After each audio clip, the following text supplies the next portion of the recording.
Durgavati episode 4 પૂર્વજીવન પરથી ઉચકાતો જતો પડદો. અહિંસાની જ્યાં પ્રતિષ્ઠા થાય છે ત્યાં વેર વિરોધનું વાતાવરણ શમી જાય છે.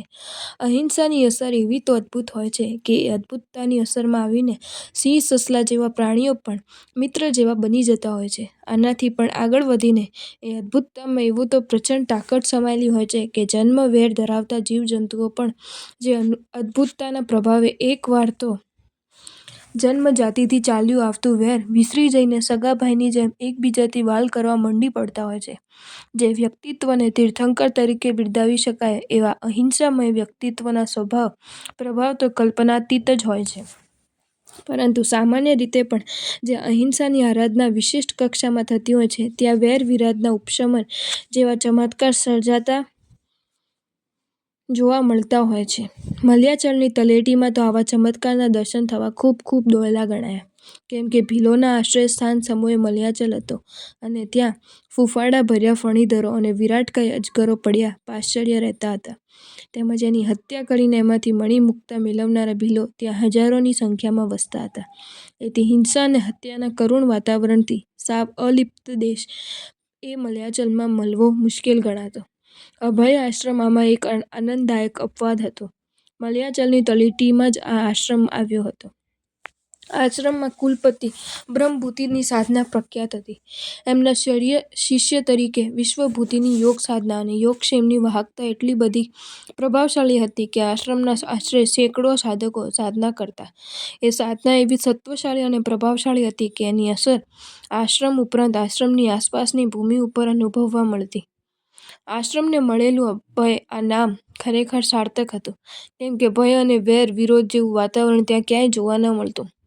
સાપ અને નોળિયા ત્યાં હળી મળીને રમતા જોવા મળતા. વનના મૃગલાઓ ઋષિ બાળકોના ખોળામાં માથું મૂકીને ત્યાં વહાલ કરતા જોવાતા.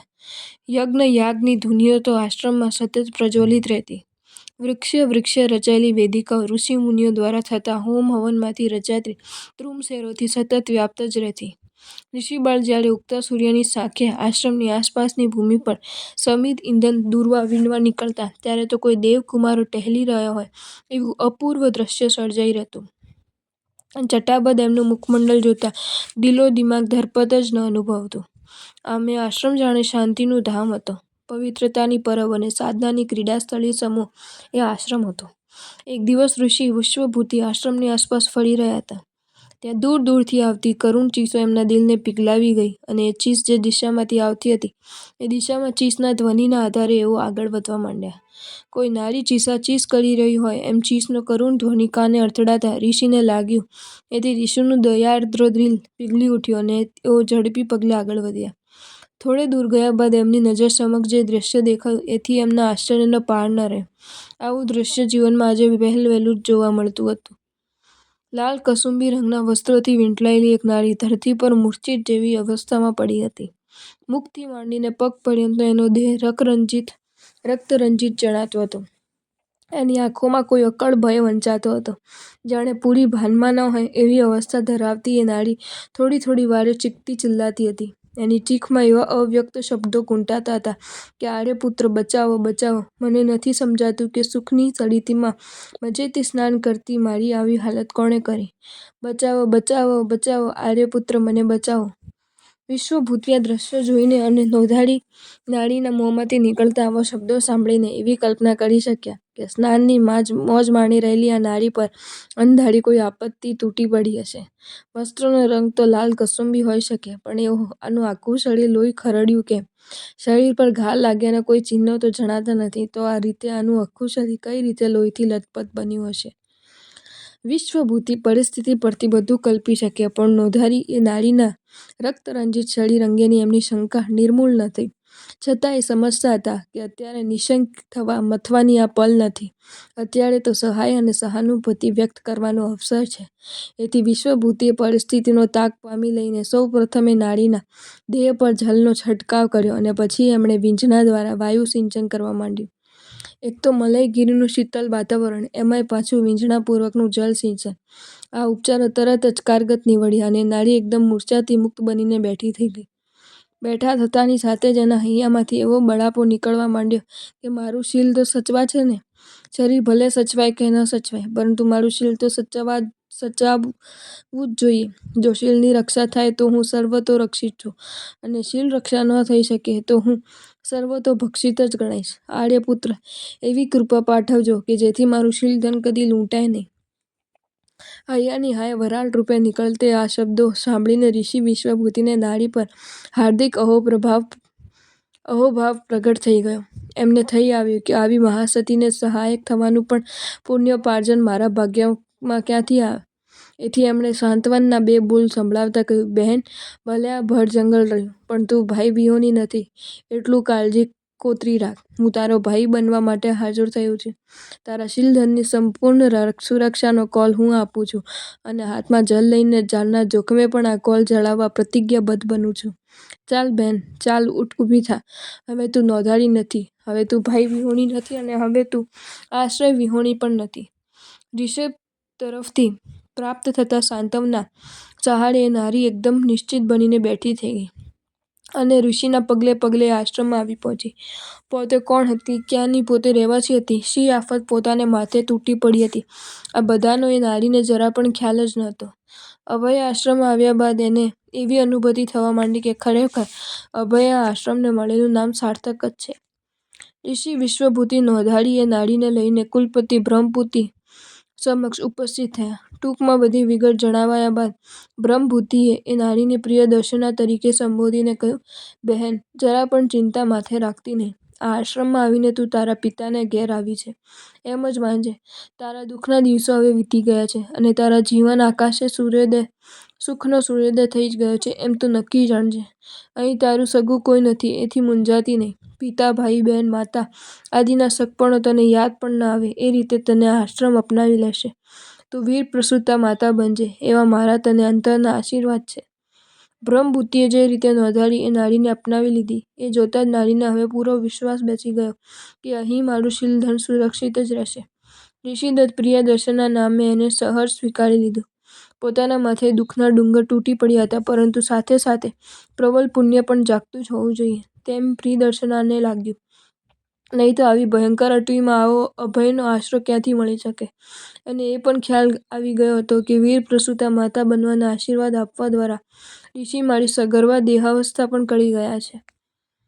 પ્રિયદર્શના સગર્ભા બની હતી. આ અવસ્થાની ઋષિને જાણકારી સામેથી કરાવવાની હવે જરૂર ન રહી, કેમ કે ઋષિ જ આ જાણકારી પામી ગયા હતા. એથી નિશ્ચિંત રીતે પ્રિયદર્શના એ આશ્રમમાં ઘર કરતાં સવાયા સ્નેહભર્યા વાતાવરણમાં દિવસો વિતાવી રહી હતી. સ્વસ્થ થઈ ગયા બાદ ધીમે ધીમે હવે એને પોતાનું પૂર્વ જીવન યાદ આવી રહ્યું હતું. પોતે કઈ રીતે આપત્તિઓનો ભોગ બની, પોતાનો વસવટ ક્યાં હતો, પોતાનું નામ શું હતું, આ બધાની પાકી સ્મૃતિ થોડાક દિવસોમાં જ એને થઈ જવા પામી હતી.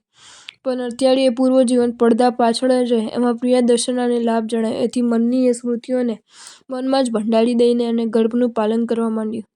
એ આશ્રમની ત્રાપસીઓ પણ પ્રિયદર્શનાને મા બહેન કરતાં સવાયો સ્નેહ આપ્યો. એથી સગાવાળા અને ઘરની સ્મૃતિ પણ ન થાય એવા સ્નેહ સામ્રાજ્યની એક સામગ્રી હોય એમ પ્રિયદર્શના સુખમય સમય પસાર કરી રહી હતી. થોડાક મહિનાઓ વીત્યા બાદ આશ્રમવાસીઓને લાગ્યું કે પ્રિયદર્શના હવે થોડા ઘણા સમયમાં જ વીર પ્રસૂતા માતા બનશે. એથી સૌના આનંદનો પાર ન રહ્યો, અને આનંદ એ ઘડી પળે તો ચરમસીમાએ પહોંચ્યો. જે ઘડી પળે પ્રિયદર્શના એક વીર સંતાનની માતા બની. પૂર્વ દિશા સૂર્યને જન્મ આપે ત્યારે જેવું આહ્લાદક વાતાવરણ આપોઆપ ઊભું થઈ જવા પામે, એવા આહ્લાદક વાતાવરણ વચ્ચે પ્રિયદર્શનાએ એક પુત્રને જન્મ આપ્યો. ત્યારે પુત્રના જન્મોત્સવની એ ખુશાલી માણવા અને મનાવવા આશ્રમ ઉપરાંત કુદરત પણ જો આનંદમાં જાણે સહભાગી બની જવા પામી.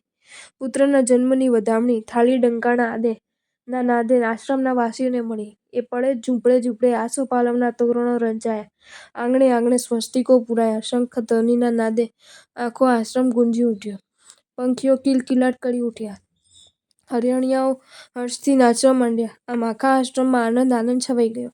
આટલું જ નહીં, કુદરત પણ આ જન્મોત્સવમાં હર્ષભેર જોડાઈ. એકાએક જ પુષ્પો વિકસવાર બની ગયા. મોગરાના ફૂલો તો એ પળે એ રીતે પ્રસન્ન બની ઉઠ્યા કે એમાંથી ઝરતો રસ પૃથ્વી માટે જલ અભિષેક બની ગયો, અને અભિષેક પછીની પુષ્પપૂજા રૂપે ત્યાં વૃક્ષો પરથી નીચે પડતા પુષ્પો ગોઠવાઈ ગયા. આમ રસ અને સુગંધથી આશ્રમની ધરતી પણ ધન્ય ધન્ય બની ગઈ. આવા અલૌકિક માહોલની વચ્ચે જન્મોત્સવ રંગ વી રહ્યો હતો ત્યાં જ આકાશમાંથી દેવવાણી થઈ કે આ નવજાત શિશુ કોઈ સામાન્ય શિશુ નથી. આ તો એક સાર્વભૌમ સામ્રાજ્યનો સ્વામી બનનાર શિશુ છે. આના પગલે પગલે ઉદયનો ઇતિહાસ રચાશે. એ ઉદય જ આ ઉદયનના સાર્થક નામે જ્વલંત અને જ્વલંત બનાવશે. આ દેવવાણીમાં શ્રવણે તે આશ્રમમાં આનંદ છવાઈ ગયો અને આશ્રમવાસીઓ ટોળે મળીને આનંદના રાસ રચી રહ્યા હતા. એ રાસમાં પ્રિયદર્શના અને ઉદયનના ગીત એ રીતે ગવાયા કે દિવસો મહિનાઓ સુધી એ ગીતો ગુંજરાવ કરતા જ રહ્યા. પ્રિયદર્શના જેવી પ્રિયદર્શના હતી, ઉદયન એવો જ પ્રિયદર્શન હતો. શત્રુઓ પણ જેને જોતા ધરપત ન અનુભવે એવા રૂપ લાવણ્ય ધરાવતો એ મા દીકરો દિવસે દિવસે વયની સાથે રૂપ લાવણ્યની પણ વૃદ્ધિ પામવા માંડ્યા. માતા તો માત્ર પ્રિયદર્શના જ બની હતી, પરંતુ આશ્રમની બધી જ તાપસીઓ જાણે માતા બની જવા પામી હોય એવું આનંદનું સામ્રાજ્ય આખા આશ્રમમાં છવાઈ ગયું. આ રીતે પ્રિયદર્શનાના પુત્ર તરીકે ઉદયન કોઈ એવી પુણ્ય બળે જન્મવા ભાગ્યશાળી નીવડ્યો કે એના જન્મ બાદ આશ્રમ જાણે ઉદયનમય જ બની ગયો. દેવો પણ જેની ચિંતા કરતા હોય અને જન્મની ક્ષણે શુભકામના અને શુભ ભાવિ ભાખવા હાજર થઈ જતા હોય એ ઉદયનને સર્વત્ર સમૃદ્ધિ સામેથી સ્વયં વરવા આવે એમાં આશ્ચર્ય તો શું હતું. થોડાક જ વર્ષોમાં એ અનેક કલાઓમાં પારંગત બની ગયો. કુલપતિ આદિનું માર્ગદર્શન મેળવીને ઉદયને નાની વયમાં જ એવી એવી કલાઓ હસ્તગત કરી હતી કે જેને હસ્તગત કરતા બીજાને વર્ષો ઓછા પડે. ઉદયન મોટો થતો ગયો એમ એનું સત્વ સર્વત્ર સમૃદ્ધ બનતું ગયું. ધીમે ધીમે એવો સત્વશાળી બની ગયો કે સિંહ સામે પડવાનો અવસર આવે તો પણ પલનો વિચાર કર્યા વિના એ ઝુકાવી દે. એની રમતો, એની ક્રીડાઓ અને એની બોલચાલ જોનારને એમ જ થતું કે એક સાર્વભૌમત્વ ઉદયનના જીવનમાં ઊંચે ઊંચે સમુદ્ર બનતું ચાલ્યું છે. કલાઓમાં પારંગતતા મળી ગયા બાદ તો ઉદયનના જીવનમાં હરવું ફરવું અને મલયાચલની મોજ માણવી આ સિવાય કોઈ જ કાર્ય મુખ્ય ન રહ્યું. એને કોઈ દિવસ પોતાના પૂર્વ જીવનનો પરિચય મેળવવાનો કોઈ જ વિચાર આવ્યો ન હતો. એ તો એમ જ માનતો હતો કે તાપસો મારા પિતાના સ્થાને છે અને પ્રિયદર્શના સહિતની તમામ તાપસીઓ મારા માટે માતાના સ્થાને છે. પરંતુ એક દિવસ એવી ઘટના બની કે પોતાના સાચા પિતાના વિષયમાં જાણકારી મેળવવાની અદમ્ય જિજ્ઞાસા એનામાં એકાએક જાગૃત બની ઉઠી. ઘટના એવી બની કે ઉદયન એક દિવસ આશ્રમની આસપાસ ઘૂમી રહ્યો હતો. ત્યાં જ એની નજર એક ભીલ ઉપર ગઈ. ભીલના હાથમાં એક ફણીદર હતો અને ભીલ એના પર કટારી ફેરવવાની તૈયાર કરી રહ્યો હતો. ક્યાં ભીમકાય ભીલ અને ક્યાં કોમલકાય પોતે! પણ આવા માયા કંગલા વિચારને જરાક પણ સ્થાન આપ્યા વિના એની સત્વશાળીતાને પડકાર ફેંકીને એ ભીલને કહ્યું, આશ્રમની અહિંસા ભૂમિ પર હિંસા અને હત્યાનો આશરો લેવાનો કોઈને પણ અધિકાર નથી. આ સાંભળીને ડઘાઈ ગયેલા ભીલે જ્યારે ફણીનો મણી મેળવવાની વાત કરી ત્યારે ઉદયન પોતાની માતા પાસેથી રત્નકંકણ લઈ આવ્યા અને એ ભીલને કહ્યું, મણી શું કરે છે? એક મણી જેવી મામૂલી ચીજ મેળવવા માટે આમ કઈ કોઈના મહામૂલા જીવનની હત્યા કરવાની હોય ખરી? લે આ મણી અને છૂટો મૂકી દે ફણીધરને.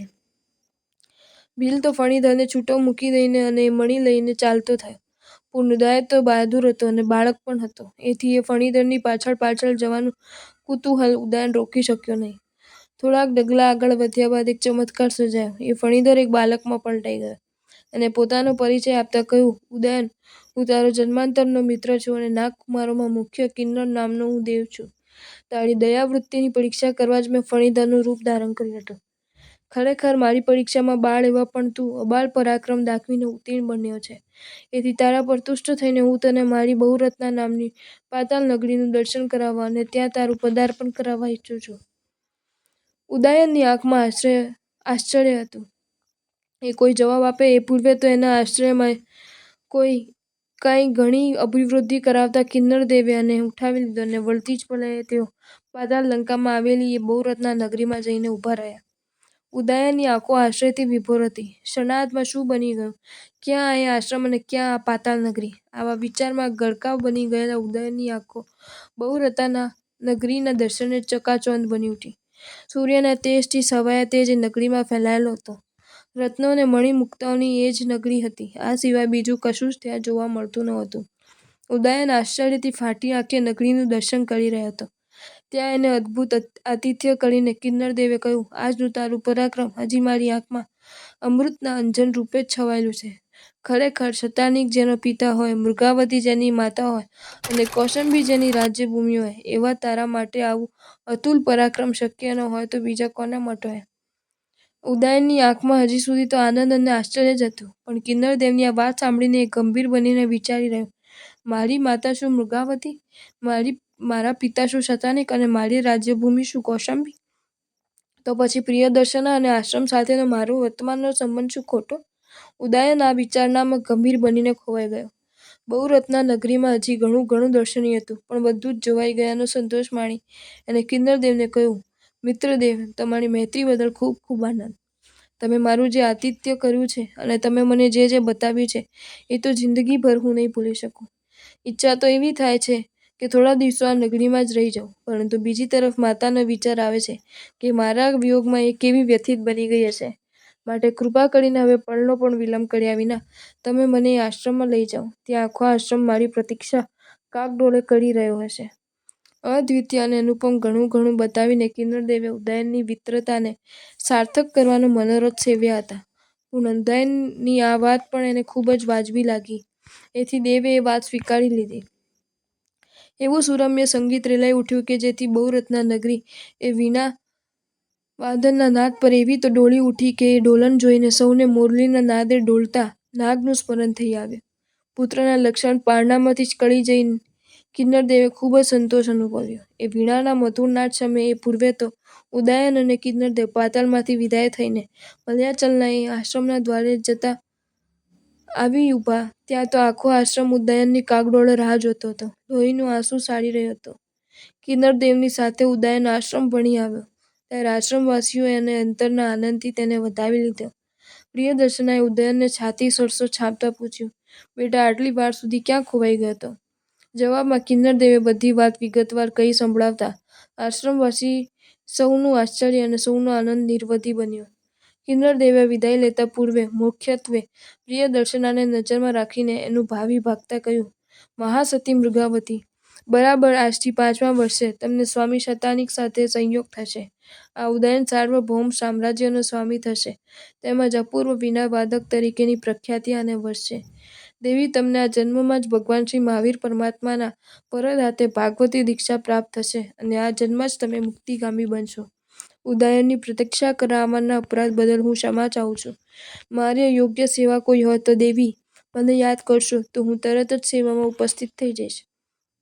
દેવવાણીનું આ શ્રવણ અમૃતપાનની જેમ સતી મૃગાવતીએ બધી જ શંકાઓ નિર્મૂળ બની ગઈ હતી. પણ આશ્રમવાસીઓની અને ઉદયનની મનોસ્થિતિ કંઈ જુદી જ હતી. નાની નાની કેટલીક શંકાઓને નિર્મૂળ કરવા સાથે કેટલાક મોટા પ્રશ્નો આ દેવવાણીના શ્રવણે સૌના હૈયામાં જાગી ઉઠ્યા હતા. એ બધાનું સમાધાન મેળવવા પ્રિયદર્શનાની આસપાસ આખો આશ્રમ આતુર અંતરે અને સાવધાન કાને ગોઠવાઈ ગયો.